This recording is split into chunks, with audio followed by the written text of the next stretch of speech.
স্বাগত জানাচ্ছি আপনাকে। আপনি যদি কানাডায় পিএইচডি অথবা মাস্টার্স করতে চান, তাহলে এই ভিডিওটা আপনার জন্য। প্রথমেই আসি যে আমি এই ভিডিওটা কি নিয়ে আলাপ করব। আমি কি রিকোয়ারমেন্ট আছে, ল্যাঙ্গুয়েজ রিকোয়ারমেন্ট, এরপর আপনার ফিনান্সিয়াল রিকোয়ারমেন্ট, তাছাড়া কোন সময় অ্যাপ্লিকেশন করাটা উচিত হবে, এছাড়া কি বেনিফিটস আছে এবং আমরা কি টাইপের সার্ভিস দিই ইত্যাদি বিষয়গুলো নিয়ে আলাপ করব। প্রথমেই আসি এডুকেশনাল ব্যাকগ্রাউন্ড। আপনি যদি মাস্টার্স করতে চান, তাহলে আপনার আন্ডারগ্রেডে অবশ্যই আউট অফ 4 3 সিজিপিএ থাকতে হবে। যদি আপনার 2.4 থেকে 2.99 আপনার রেজাল্ট থাকে, তাহলে কিন্তু আপনি লিমিটেড নাম্বার অফ ইনস্টিটিউটগুলিতে অ্যাপ্লাই করতে পারছেন। সবগুলো ইউনিভার্সিটি আপনার জন্য ওপেন না সেক্ষেত্রে। এছাড়া যদি আপনি পিএইচডি করতে চান, নরমালি আপনার ২ টা পাবলিকেশনস ইন্টারন্যাশনাল জার্নালে যদি থাকে ভালো হয়, আর না থাকলে আপনি কিন্তু এটা ছাড়াও অ্যাপ্লাই করতে পারছেন। ডিপেন্ড করে যে প্রফেসর আপনার টপিকটা চুজ করে কিনা এবং আপনি প্রফেসরকে কনভিন্স করতে পারেন কিনা সেটার উপর। এরপরে আসি যে আপনার এডুকেশন গ্যাপ। অনেকেই আমাকে প্রশ্ন করেন যে আমার তো প্রায় ২ বছর, ৫ বছর বা 10 বছর এডুকেশন গ্যাপ আছে। আমি কি মাস্টার ডিগ্রিতে এপ্লাই করতে পারবো কিনা? অবশ্যই পারবেন, কোনো অসুবিধা নেই। কারণটা হচ্ছে কানাডায় মাস্টার ডিগ্রির জন্য কোনো বাধা নেই অ্যাপ্লিকেশন করার জন্য। তার মানে হচ্ছে আপনি যদি ধরেন ২০০০ সালে আপনার মাস্টার্স বা একটা আন্ডারগ্রেড করেছেন এবং এখন ২০২৪ সাল, ২০২৪ সালে এসে আপনি চাচ্ছেন যে মাস্টার ডিগ্রি করবেন বা ২০২৫ সালে অথবা ২৬ সালে মাস্টার ডিগ্রি করবেন, কোনো অসুবিধা নেই। আপনি এপ্লাই করতে পারেন। তার মানে gap is not a problem for master degree. Language রিকোয়ারমেন্টের মধ্যে আসি। ল্যাঙ্গুয়েজে হচ্ছে ইউজুয়ালি আপনার 6.5 আইএলটিএস ইজ রিকোয়ার্ড এবং কোনো ব্যান্ডে কিন্তু 6 এর নিচে না। ক্ষেত্র বিশেষ কোনো ইউনিভার্সিটি 5.5 পর্যন্ত অ্যালাউ করছে এবং সব ব্যান্ডই 5.5 লাগছে। নরমালি আরেকটা জিনিস থাকে, সেটা হচ্ছে যে কমন প্যাটার্ন দেখছি বাংলাদেশে। সেটা হচ্ছে প্রাইভেট ইউনিভার্সিটিগুলি কিন্তু MOI, medium of instruction offer করে। সেক্ষেত্রে আপনি কিন্তু সেই মিডিয়াম অফ ইনস্ট্রাকশন দিয়ে এপ্লাই করতে পারেন। কিন্তু আমি হাইলি এনকারেজ করি যে যাতে আইএলটিএস এর স্কোরটা থাকে এটলিস্ট যখন আপনি ভিসার জন্য পার্সু করবেন।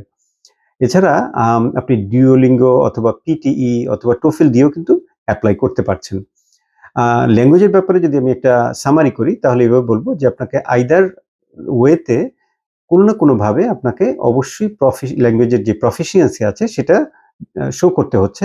তার মানে হয় আইএলটিএস অথবা পিটিই অথবা ডুওলিঙ্গো অথবা এমওআই, মিডিয়াম অফ ইনস্ট্রাকশন। এগুলো কোনোটাই যদি না থাকে, তাহলে আপনি কিন্তু এপ্লাই করতে পারছেন না, এটলিস্ট বাংলাদেশ থেকে আমি বলব। আর করলে হয়তো আপনার অফার লেটার নাও আসতে পারে।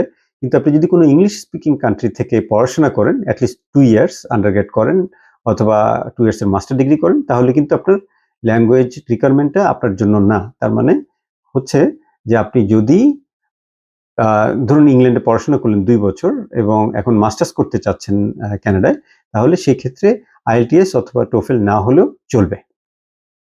এরপরে আসি ফাইন্যান্সের ব্যাপারে। ফাইন্যান্সে হচ্ছে আপনার কত টাকা লাগবে। নরমালি কানাডায় এখন একটা নতুন নিয়ম করেছে গভর্নমেন্ট, যে সেটা হচ্ছে যে লিভিং কস্ট কিন্তু অনেক বাড়ানো আছে। সেটা রাফলি প্রায় ২০, ২১, $২,৫০০ মতো।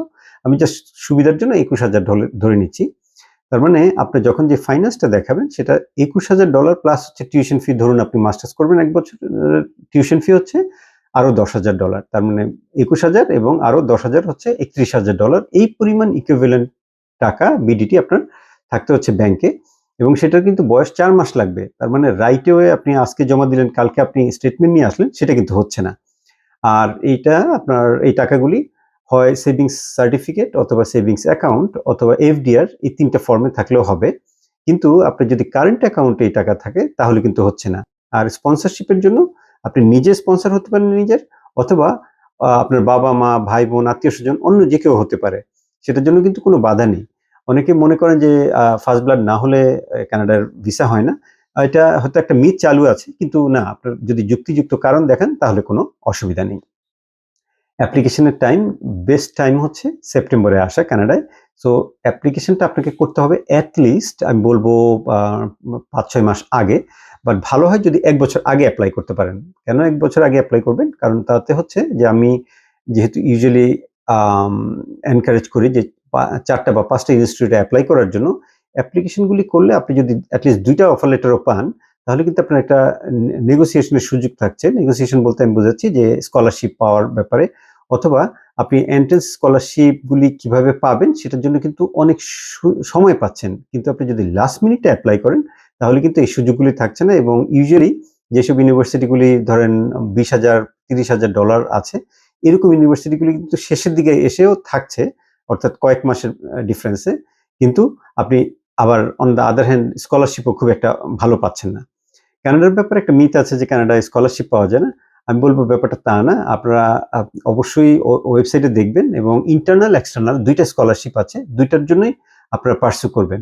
এবং পার্সু করলে দেখা যায় যে অনেক স্কলারশিপ কোনো স্টুডেন্ট এপ্লাই করে না। ছোট, ছোট স্কলারশিপ হলেও সেগুলোর জন্য আমি হাইলি এনকারেজ করব এপ্লাই করার জন্য। বেনিফিট অবশ্যই আপনার এখানে পড়াশোনার অনেকগুলি বেনিফিটস আছে। তার মধ্যে নাম্বার 1 এটা হচ্ছে ওয়ার্ল্ড ক্লাস এডুকেশন কানাডায়।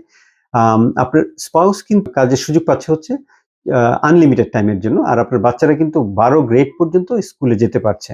আর আপনি নিজে অ্যাজ এ স্টুডেন্ট 24 ঘন্টা কাজ করতে পারবেন। আর এটা হচ্ছে ডিউরিং ইচ উইক। আর ডিউরিং সেমিস্টার ব্রেক আপনি পাচ্ছেন হচ্ছে আনলিমিটেড কাজের সুযোগ। সো আপনার যদি এরকম হয় যে আপনি একটা মিডিওকর ইউনিভার্সিটিতে আসলেন এবং আপনার টিউশন ফি যদি $10,000-15,000 হয়, তাহলে কিন্তু আপনি ইজিলি প্রথম বছরের টিউশন ফিটা নিয়ে আসলে হলো। পরের বছরটা কিন্তু আপনি এখানে ইনকাম করে বেশ কষ্ট হবে কিন্তু সেটা মিট আপ করতে পারছেন। আর এরপরে আসুন হচ্ছে আপনার ইমিগ্রেশনের ইস্যুটা, যে আপনি এখানে ইমিগ্রেন্ট কবে হচ্ছেন? এটা খুব একটা কমন কোয়েশ্চেন থাকে অনেকেরই। দেখুন, আপনি প্রথমেই যেটা ভাবতে হবে, অ্যাজ এ ক্যান্ডিডেট আপনি এলিজিবল হবেন ১ বছর, ২ বছর অথবা ৩ বছরের যে মাস্টার্সটাই করেন যত ডিউরেশনে, আপনি কিন্তু ৩ বছর ওয়ার্ক পারমিট পাচ্ছেন। অর্থাৎ ১ বছর মাস্টার্স করলেও ৩ বছরে পাচ্ছেন, ২ বছর মাস্টার্স করলেও ৩ বছরের ওয়ার্ক পারমিট পাচ্ছেন, অথবা ৩ বছরের মাস্টার্স করলেও ৩ বছর ওয়ার্ক পারমিটই পাবেন। উইদিন দিস 3 ইয়ার্স আপনি একটা চিন্তা করতে হবে যে কবে আপনি এলিজিবল হচ্ছেন পিআর অ্যাপ্লিকেশনের জন্য। পিআর হচ্ছে পার্মানেন্ট রেসিডেন্স। সো আপনি প্রথম বছর যদি একটা কি বলবো যে একটা প্রফেশনাল জব পান, তাহলে কিন্তু আপনি এলিজিবল হচ্ছেন পার্মানেন্ট রেসিডেন্সিপের অ্যাপ্লিকেশনের জন্য। হোয়ারএজ আপনার স্পাউস কিন্তু শুধু প্রথম বছর এখানে যদি কোনো প্রফেশনাল জব পান এবং করেন, তা কন্টিনিউ করলে তাহলে ১ বছর পরেই কিন্তু উনি এলিজিবল হচ্ছেন যদি অন্যান্য ক্রাইটেরিয়া ফুলফিল করে পিআর অ্যাপ্লিকেশনের জন্য। আর ফ্যামিলি একসাথে আসতে পারবে কিনা, এটা একটা কমন কোয়েশ্চেন থাকে অনেকের। আমি হাইলি ডিসকারেজ করি যে ফ্যামিলিকে একসাথে অ্যাপ্লিকেশন করার জন্য। এটার কারণ হচ্ছে যে ক্যানাডিয়ান ভিসা অফিসাররা যে কারণে ভিসা রিফিউজ করে, এর মধ্যে ওয়ান অফ দেম হচ্ছে যে বলে যে কান্ট্রি টাই নাই, তার মানে আপনি ফেরত যাবেন না পড়াশোনা শেষ করে। যদি সেটাই হয় তাহলে আমি হাইলি এনকারেজ করব আপনাদেরকে যে অ্যাজ এ স্টুডেন্ট আপনি আগে আসেন, আসার পরে একটা সেমিস্টার পরে আপনি আপনার ফ্যামিলির জন্য অ্যাপ্লিকেশন করেন। এটাতে কিন্তু আরেকটা বেনিফিট আছে, সেটা হচ্ছে আপনি এখানে এসে একটা সুন্দর বাসা দেখে সেট করে তারপর আপনার ফ্যামিলিকে আনলেন, তাতে ফ্যামিলি স্ট্রাগলটা খুব কম হবে। যদি একবারে ফ্যামিলি সহ আসতে চান এবং আসেনও, তাহলে প্রথমে একটা বাসা নেয়া খোঁজা অনেক বেশ ডিফিকাল্ট আমি বলবো। যদি আমার এজেন্টরা আছেন যারা বাড়ি ভাড়ার জন্য হেল্প করেন, অ্যাগেইন আপনি না দেখে কিন্তু বাড়ি ভাড়াটা নিতে হচ্ছে, হয়তো অনলাইনে দেখছেন, কিন্তু আপনি যদি এখানে থাকতেন তাহলে কিন্তু এখানে থেকেই বাসা ভাড়াটা নিতে আপনার জন্য সুবিধা হতো। ডে কেয়ারের একটা সুবিধা আছে যে আপনি অ্যাজ এ ইন্টারন্যাশনাল স্টুডেন্ট, আপনার যদি বাচ্চারা ছোট হয় এবং আপনার হাজব্যান্ড ওয়াইফ দুজনে যদি কাজ করেন, সেক্ষেত্রে কিন্তু এখানে সাবসিডাইজড ডে কেয়ারের সুবিধাটা পাচ্ছেন। এবং সেটা আপনি পাচ্ছেন হলো কি বলবো যে ইউনিভার্সিটির মধ্যেই। এরপরে চলে যাই, সেটা হচ্ছে সার্ভিসেস। আমরা কি টাইপের সার্ভিস দিয়ে থাকি বা অফার করি? আমরা হচ্ছে প্রথমে ইউনিভার্সিটিগুলি শর্টলিস্ট করা, এরপরে সিলেক্টিং প্রোগ্রাম, কি টাইপের প্রোগ্রামে আপনারা পড়াশোনা করবেন, রেফারি কারা হবে, এরপরে হচ্ছে আপনার বিহাফে অ্যাপ্লিকেশন করা ইউনিভার্সিটিগুলিতে। এছাড়া এসওপি স্টেটমেন্ট অফ পারপাসের একটা সুন্দর গাইডলাইন দেয়, কারণ আপনার টোটাল যে ডকুমেন্ট আপনি সাবমিট করছেন 95% কিন্তু ডকুমেন্টের ওয়েটটা যাচ্ছে শুধু এসওপিতে। সো এসওপির ব্যাপারে আপনারা খুব সতর্ক থাকবেন। এটা নিয়ে এসওপির আপনারা দেখেছেন অনেকে হয়তো যে আলাদা আমার একটা ভিডিও আছে। সো এটা একটু মনোযোগ দিয়ে কাইন্ডলি দেখবেন। এছাড়া আপনার ফিনান্সিয়াল ডকুমেন্টগুলি কিরকম হবে সেটা প্রিপারেশনটাও করে দিচ্ছি এবং ফাইনালি সাবমিট করছি আপনার বিহাফে টু পার্সু দ্য ভিসা। এখন আসুন ফাইনালি আমাদের ফিজের ব্যাপারে, যে আমরা কত টাকা ফিজ চার্জ করি। নরমালি $3,000 to $4,000 চার্জ করি আমরা হচ্ছে মাস্টার ডিগ্রির জন্য, এবং $500 to $1,000 দিয়ে আমরা শুরু করি কাজ, আর বাকিটা হচ্ছে যখন আপনার ভিসা হয়ে যাবে তারপরে। এছাড়া পিএইচডির জন্য কিন্তু আমরা মিনিমাম $5,000 চার্জ করি এবং শুরু করি $1,000 দিয়ে, আর বাকিটা আপনি দিচ্ছেন ভিসার পরে। আপনাদের হয়তো এরপরেও যদি কোনো কোশ্চেন থাকে যেটা আমি হয়তো এখানে কভার করিনি, you can send us an email.